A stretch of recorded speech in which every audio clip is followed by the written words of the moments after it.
हाँ, नमस्कार। Newsletter with Rakesh Ranjan में आपका स्वागत है। चुनाव सिर पर है, घोषणा के चंद दिन बाकी हैं। बात कर रहे हैं लोकसभा चुनाव की। सभी अपनी ताकत का मुजाहरा कर रहे हैं, जीत के दावे कर रहे हैं। कल ही बिहार की राजधानी पटना में इंडिया गठबंधन की रैली हुई राजद के नेतृत्व में। बातें तरह तरह की, विश्लेषण भी अलग अलग तरीके से अपने हिसाब से। एक विश्लेषण किया है वरिष्ठ पत्रकार सिराज अनवर ने। सिराज अनवर समय मंथन पत्रिका के संपादक हैं। समय मंथन ने प्रकाशन का लंबा सफ़र तय किया है और उसकी खास विश्वसनीयता है। तो राजद जो माई समीकरण की बात करता रहा है, कल की रैली में बाप की बातें हुई, इस पर भी चर्चा अलग से करेंगे। फिलहाल मुसलमानों की चर्चा कर लेते हैं, क्योंकि राजद की राजनीति का, बिहार की महागठबंधन की राजनीति का, इंडिया की राजनीति का मुसलमान मतदाता खास विषय रहे हैं। सिराज लिखते हैं कि जन विश्वास महारैली ठीक ठाक थी, न बहुत ज़्यादा न बहुत कम। लालू प्रसाद की अकेली रैली से कम थी। तुलना गरीब रैला से किया जा रहा था। रिकॉर्ड टूटने का दावा था। लालू की किसी एक रैली की भी रिकॉर्ड नहीं तोड़ पाई। यह रैली किसी एक की नहीं, महागठबंधन की रैली थी। महागठबंधन मतलब 5 दलों की ताकत। दावा इसी बात पर था कि गरीब रैला का रिकॉर्ड टूट जाएगा। रैली में जो जनाधार दिखा वह दीपंकर भट्टाचार्य की पार्टी माले का था। 50,000 से ऊपर माले समर्थक पहुंचे थे। गांधी मैदान में लाल झंडा ही दिख रहा था।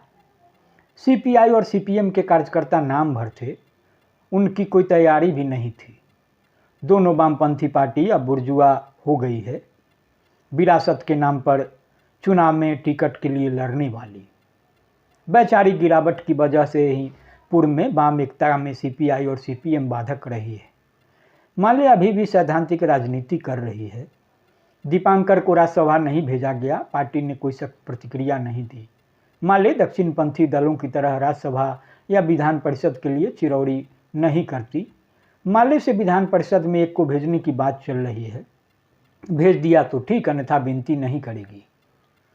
महागठबंधन में माले ही एक पार्टी है जो धर्मनिरपेक्ष लोकतांत्रिक भारत के लिए मजबूती से लड़ रही है। राजद और कांग्रेस के 8 विधायक भाजपा में भाग गए, माले से एक भी नहीं भागा। बहरहाल माले से अधिक भीड़ राजद की थी, लेकिन उतना नहीं जितना तेजस्वी की जनविश्वास यात्रा में उमड़ रही थी।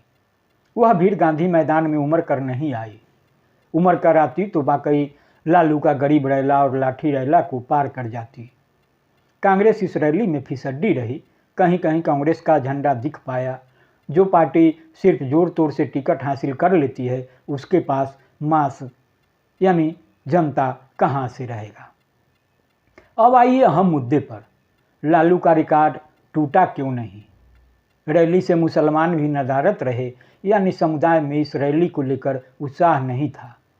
पटना के मुस्लिम मोहल्ले में ठंडा रहे, कोई बड़ी हलचल नहीं रही। लालू की रैलियों में जिस तरह की दीवानगी देखने को मिली है, उसके मुकाबले मात्र 20% मुसलमान ही पहुंच पाए।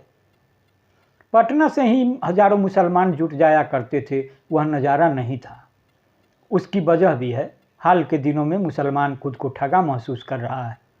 वोट सेकुलरिज्म के नाम पर देता है और सुबह आँख खुलती है तो सेकुलरिज्म के झंडाबरदार केसरिया के रंग में रंगा मिलता है। मुसलमान राजद का बेस वोट है, कह सकते हैं मुसलमान नहीं तो दोनों के पास कोई समीकरण नहीं बचता। इधर मुसलमानों को और मायूसी हाथ लगी है। कांग्रेस ने अखिलेश सिंह को फिर राज्यसभा भेज दिया। राजद ने मुसलमान का टिकट काट दिया। एमएलसी चुनाव में दोनों पार्टी मुसलमान को भेजेगी या नहीं, यह तय नहीं है।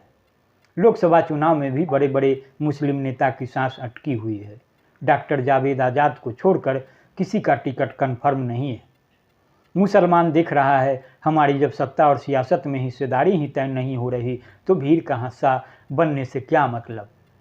मुसलमानों ने विरोध भी नहीं किया, सुस्ता गए। 2005 में मुसलमान सिर्फ सुस्त पड़ गए थे तो राजद सत्ता से बाहर हो गई। लालू के ज़माने में मुसलमानों के छत्रप नेता हुआ करते थे। मगध में शकील खान, मुंगेर में मुनाजिर हसन, दरभंगा में अली अशरफ हाशमी, शिवहर में अनवारुल हक, सिवान में मोहम्मद शहाबुद्दीन, सीमांचल में मुन्ना मुश्ताक, मोहम्मद तस्लीमुद्दीन राज्य सुप्रीमो लालू प्रसाद की ताकत थे। जाहिर सी बात है, लालू की रैली में मुसलमानों की भीड़ जुटती थी। आज की तारीख में तेजस्वी के पास कौन सा कद्दावर और जनाधार वाले मुस्लिम नेता हैं।